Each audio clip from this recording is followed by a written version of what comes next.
அனுமனை சீண்டி பார்த்த நாரதரின் நிலை என்னானது தெரியுமா? நாரதர் அனுமனிடம் சென்று, நீ கூறும் ராம மந்திரம் சிறந்ததா, இல்லை நான் கூறும் நாராயண மந்திரம் சிறந்ததா என பார்த்து விடுவோமா என்று வம்பிழுக்கத் தொடங்கினார். அனுமனும் இந்த சவாலுக்கு ஒப்புக்கொண்டார். நாராயண மந்திரத்தை கூறி தனது தம்புராவை மீட்டினார் நாரதர்.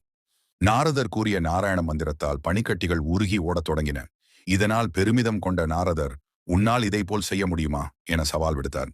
அதற்கு அனுமன், நாரதரே, மறுபடியும் உருகிய இந்த பனிக்கட்டிகளை இயல்பு நிலைக்கு நாராயண மந்திரம் சொல்லி உங்களால் மாற்ற முடியுமா என்றார்.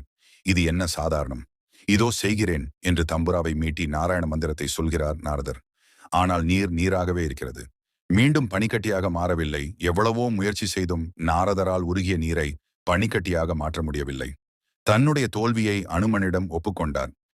இப்போது அனுமன் ராமநாமத்தை சொல்லியவுடன் உருகிய நீர் பனிக்கட்டிகளாக மாறியது. இப்போது எது சிறந்தது என்று கேட்டார் அனுமன். இதிலிருந்து ராமர் நாராயணர் இருவருமே ஒருவர் என்பதை புரிந்து கொள்கிறார் நாரதர்.